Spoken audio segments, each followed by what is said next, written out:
Siis järgmiseks osaks me oleme sõnastanud missioonid, vahepeal tuli meil ka küsimus selle kohta, et kus need probleemivaldkonnad või probleemid tulevad, et kus me üldse hakkame kaaluma, et kas missioon sobib või ei sobi. Eks need tulevad sellistest kohtadest nagu Eesti 2035, et kus on juba kaalutud ja vaadatud, et on olulisi probleemivaldkondi, et kus siis tuleb missioonide kaaluda valikut, et tuleb ära teha. Siis hakatakse vaatama ka siis seda, et kas missioon on siis sobilik vorm, mille läbi seda teha. Ühes grupis oli tegelikult missioon, hästi sõnastatud missioon ja oli öeldud, et seadusest tuleb juba, et seaduses on, aga tehtud ei saa. Tõenäoliselt on vaja siis mingisugust missiooniloogikat või juhtimist, et reaalselt siis eesmärk täidetud saaks. Nii-öelda seda missiooni instrumenti või kuidas seda teha, et seda inspiratsiooni leiab erinevatest allikatest. Ja nüüd me oleme natuke selle juurde kiiresti, et kuidas siis seda missiooni teha, et mis siis selles valdkonnas paika panna. Et need, nagu ma rääkisin, et mehhanismid on väga erinevad, et kõigepealt tavaliselt algab nii-öelda, kui meil on selline üldmissioon või see suund on paika saanud, et selline missioon tuleb, siis me teeme sellise süstemaatilise analüüsi, süsteemianalüüsi, kes vaatame, et mis siis reaalselt seda probleemi mõjutab.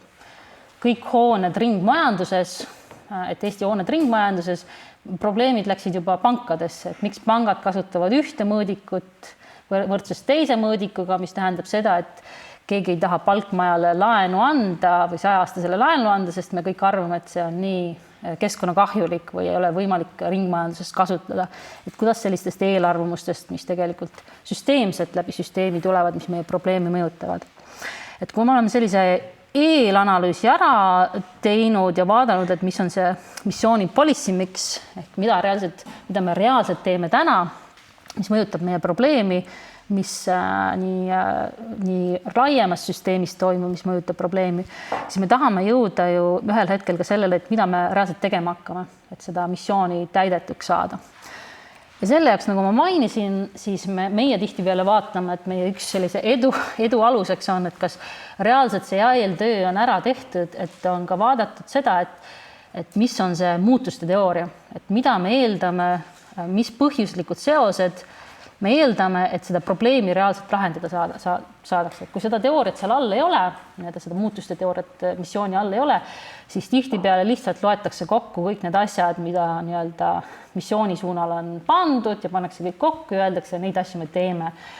Aga selle põhjal ei ole tegelikult reaalselt võimalik öelda, et kas 23. aastaks või 35. aastaks reaalselt missioon tehtud saab. Meil ei ole võimalik seda hinnata, sest seda analüüsi ei ole tehtud. Reaalselt peab selle nii-öelda ka ära tegema. Ja kui me oleme vaadanud missioonitiime ja analüüsinud nende alusteooriaid, siis on mitmeid mudeleid, mida saab kasutada siis selle tegemiseks, nii theory of change kui logic modeling. Et ma tegelikult soovitan nagu uute missioonide jaoks just selliste theory of change analüüsi, sellepärast, et seal me just vaatame neid kausaalseid või põhjuslikke seoseid, mis on nagu probleemi meie eesmärgi vahel ja vaatame just seda, et mida me teame, mida me ei tea, mis me reaalselt peaksime tegema. Loogikamudelite põhjused analüüsid, mis tehakse logic modeling, siis tavaliselt need näitavad, et seda analüüsi saab kasutada selle jaoks, et vaadata üle kõik instrumendid, mis meil on täna nii-öelda kehtivad, mida me rahastame, mis regulatsioonid valdkonda mõjuvad ja nii edasi, et vaadata, kus need augud on, et vaadata oma theory of change või muutuste mudelit, et mida me tahame teha võrdsus sellega, mida me reaalselt täna teeme ja vaatame, kus need augud vahepeal on. Ja see on erinevaid viise, et kõigepealt tuleb siis nii-öelda eesmärk või see missioon ära sõnastada, muidu sellist muutuste teooriat teha ei saa. Tuleb ka vahe-eesmärgid paika panna ja selle jaoks võib kasutada backcasting ut ka teisi tulevikuseire meetodeid, millest meil eile juttu oli.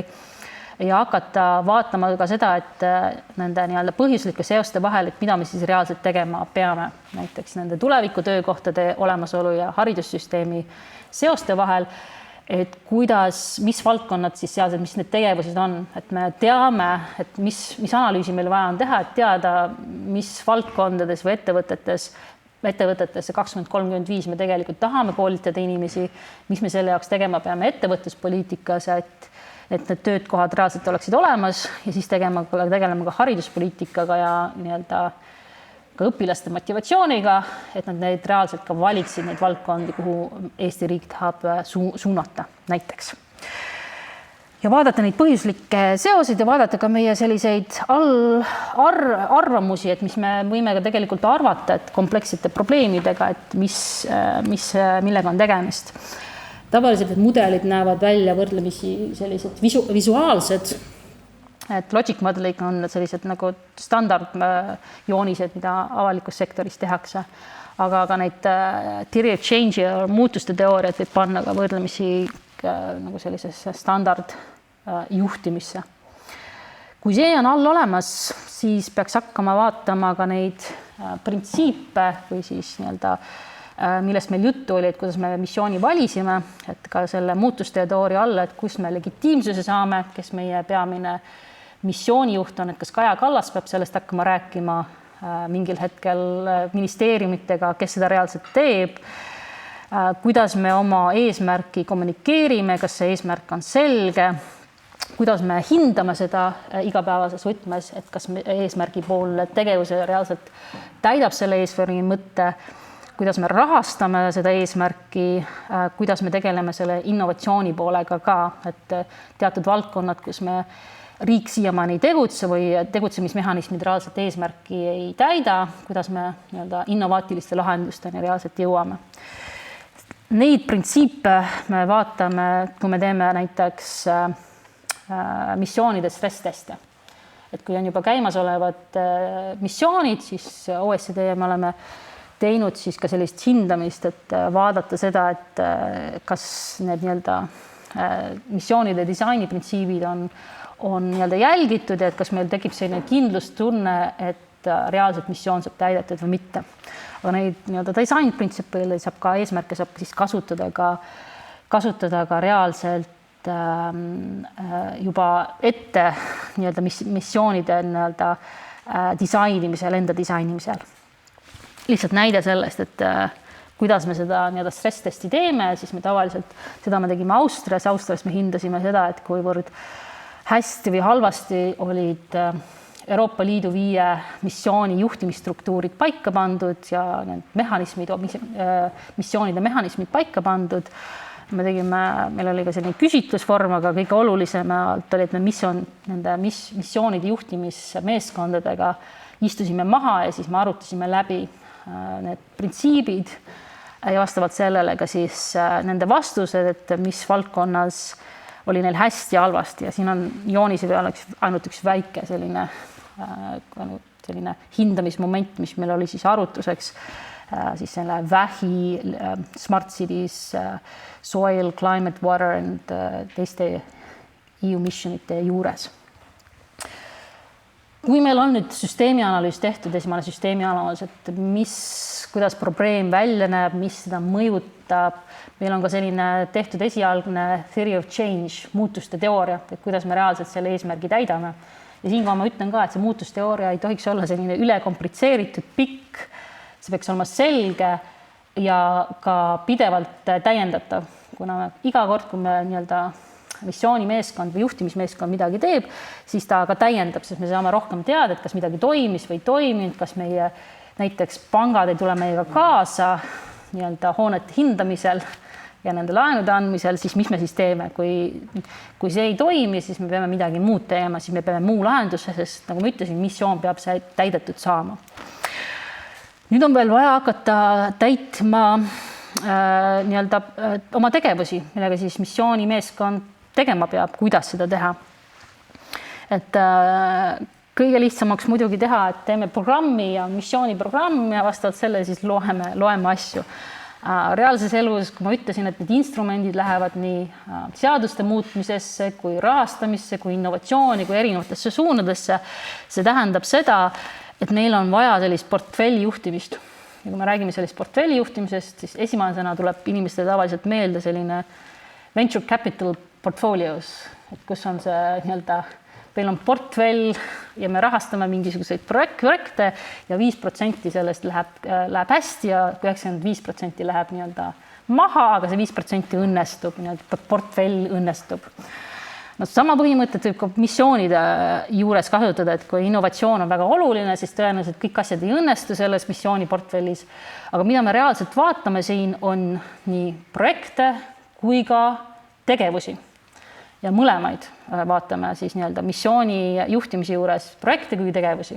Ehk siis kui see on see, millega nii-öelda siis missioonimeeskond reaalselt tegeleb. Nii asju, mida nad rahastavad, mis projekte nad teevad, et mis programmid nii-öelda sinu portfellis on, kui ka tegevused, kui näiteks on vaja seadust muuta, on vaja kedagi ära rääkida, kedagi tuua, kommunikeerida, see on sinu portfelli tegevus. Portfell peab olema vastavalt kokku pandud sinu muutuste teooriale, mis sa eeldad, et mis kausaalset põhjuslikku muutust sa tahad näha. Ja see on missioonimeeskonna nii-öelda selline igapäevane tööriist. Et see tundub nagu selline ideaalmaailm, aga tegelikult Austraalias näiteks Zero, kes on nende innovatsiooni- ja teadusagentuur, kes rahastab, nende missioonitiimidel on väga aktiivne portfelli manageerimine. Nad peavad vaatama tegevusi, mis on nende esimases kontrollis, kui ka tegevusi, mis on väljaspool seda esmast kontrolli. Et tavaliselt on nendes instrumentidest, et sa võid vaadata, kuidas portfelli või ka missiooniportfelli võid analüüsida, et näiteks kui palju rahast läheb näiteks või tegevustest läheb innovatsiooni, eksperimenteerimisse, kui palju läheb nii-öelda oskuste arendamisse, kui palju läheb isegi turusituatsiooni muutumisesse, kui palju läheb regulatsiooni, kui palju läheb nii-öelda infrastruktuur, et mis infrastruktuuri meil tõenäoliselt vaja on. Ja see peab olema hästi kooskõlastatud selle põhjusliku muutusega, mida me tahame näha. Ja sellise töö tegemine on tihtipeale nii-öelda traditsioonilistes valitsustes väga-väga raske. Et tundub nagu loogiline, aga et välja tulla sellest nii-öelda programmi rahastamise võtmest või siis nii-öelda mudelitest on väga-väga keeruline. Euroopa Komisjonil näiteks sellise suurimaid probleeme ja siiamaani on suurimaid probleeme oma missioonide nii-öelda reaalselt töö planeerimisel, kuna neil ei ole võimalik väga raske muuta oma rahastamismudelit. Neil on Horizon Europe ja kogu see Horizon Europe'i rahastamisloogika domineerib missiooniloogika üle, et nad peavad nii-öelda lukustama oma rahastamist, mida nad rahastavad, kuidas nad rahastavad juba 2 aastat, 1 aasta varem, sellest kommunikeerima, et need ei ole tegelikult võimalik portfelli juhtida. Ei ole võimalik ka projekte tappa, kui tagasisi tuleb, et projektist ei tule midagi. Väga nagu sellised sünergiate otsimine nii-öelda projektide vahel või tegevuste vahel on väga-väga keeruline. Ja mida tavaliselt selliste TAI missioonide puhul projektides või portfellides vaadatakse, et siis ka nii-öelda innovatsioonisüsteemi osad vaadatakse osaga nii-öelda kuidas minnakse nii-öelda sellest algteadmisest, et kui palju me peame panema uue idee rahastamisse võrreldes sellega, et meil on tegelikult vaja uued lahendused kasutusele võtta ja vaadatakse ka näiteks ka alternatiivsete eksperimenteerimisse minevaid osasid. Ja mida me antud hetkel tahame näha, et me näeme hästi palju sellist staatilist portfelli juhtimist, et lihtsalt loetakse pärast üle, et nüüd tuleb vahehindamine ja saadame kõigile missiooniga seotud organisatsioonidele, et nüüd andke teada, et palju raha läks või mis projekte tegite, kõik loeme nagu kanakesed üle kanalas, et palju antud hetkel on ja anname sellest siis teada, et oi, kui palju me tegime. See staatilist portfelli juhtimist Euroopa Komisjon ka teeb. Me tahame ikkagi liikuda selleni, kuidas see portfelli juhtimine on igapäevane tegevus, et reaalselt toimib sellena. Ja mul on üks ka näide, paar näidet ka sellest, et kus teda ka reaalselt tehakse. Ehk kui see eesmärk ei ole öelda, et me teeme jube palju asju, eesmärk on ju alati selles, et missioon peab täidetud saama. Et kui sa isegi vähem asju teed, pole oluline. Peaasi, et saab missioon täidetud. Ja igapäevane portfelli juhtimine ega selle monitooring või need indikaatorid, mis sul portfelli jaoks on, peavad sulle andma kindlustunde, et öelda jah, selleks ajaks saab tehtud või ei saa, me peame mingisugust tegevust muutma, mobiliseerima asju. Ja see portfelli juhtimisest, sellest on OECD-l ka päris palju materjale tulemas välja, et kuidas seda reaalselt teha, kuidas nii portfelle üles ehitada, kuidas neid rakendada ja kuidas isegi visualiseerida või monitoorida neid portfelle, kuidas see reaalselt välja näeb.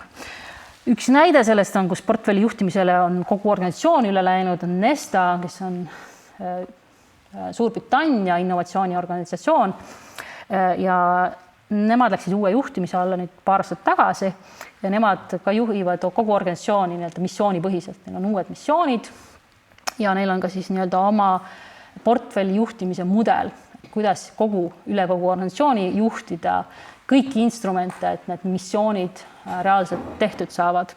Nad teevad nii tööd nii oma portfellide arendamiseks, rakendamiseks kui ka jälgimiseks ehk portfellipõhiselt, missiooniportfellipõhiselt. Ja ma ütlesin ka, et siin on meil hästi palju tegelikult OECD poolt ka materjal tulemas, tuleb ka nii missioonide portfellide kohta materjalid välja, paari kuu jooksul tuleb ka nii portfellide hindamise või missioonide hindamise kriteeriumite kohta palju materjale välja, et kuidas tegelikult hinnata, kas missioonid saavad tehtud või ei saa. Me vaatame nii kõige peamiselt seda substantiivset eesmärki, et kas missioon tuleb täidetuks või ei tule, aga siis me vaatame ka valitsemise efekte, portfelli valitsemise efekte ja ka transformatsiooni ja laiemaid efekte, kui me oleme pakkunud välja mudeli, kuidas missioone tegelikult hinnata. Siin on paar slaidi puhtalt sellest nendest näidetest, et kuidas me reaalselt OECD poolt seda teeme. Ja ka mõned praktilised soovitused nii portfellide jälgimisel, et monitoorimisel, et kuidas seda reaalselt teha, aga ma jätan selle nii-öelda omakeskist lugemiseks, et panime materjalid juurde, kuna see läheb natukene süvitsi. Aga kuidas reaalselt siis portfelli üles ehitada, et kui seal on selline muutuste teooria nüüd all, süsteemi analüüs on tehtud, muutuste teooria on olemas, siis tuleb ka vaadata seda, et kuidas seda nii-öelda operatsionaliseerida, kui palju raha siis eksperimenteerimisele, kui palju raha teistele instrumentidele. Ja siin tavaliselt sõltub kõik sellest, kuivõrd sellest missioonist endast. Missioonid on väga-väga erinevad, probleemid on väga-väga erinevad ja see teooria ja süsteemi analüüs, mis ta on all, peaks näitama ära ka need tühjad kohad, et kus on innovatsiooni vaja, kus on eksperimenteerimist, kus on skaleerimist vaja. Et need proportsioonid peavad sellest välja tulema. Ja tahetakse mult muud informatsiooni saada. Et nende valikute küsimune peaks olema esmaselt see, et antud ajafaasis, et kui te olete roadmappingu, backcastingu teinud, et need valikud, et kui palju projekte, mis teha, mis suurusjärgust teha, lähtuvalt sellele. Portfellide manageerimise juures, et mis teha, et mis me tihtipeale soovitame ka väga oluline on see, et oleks paindlikkus. Et mille pärast need Skandinaavia organisatsioonid teevad sellist stage gate fundingut, et nad annavad algul väikest raha ja siis suuremat raha, sellepärast, et kui asjad ei tule kaasa, siis neil on võimalus nii-öelda mingil hetkel ka projektid maha tõmmata. Ehk peab ka mõtlema selle peale, et kui meie peamine eesmärk on missiooni saavutamine, mitte teadusarenduse rahastamine või teiste organisatsioonide rahastamine, kui partnerid ei suuda tagada seda tulemust, siis peab olema võimalus portfellist ka raha ära võtta ja raha mujale panna.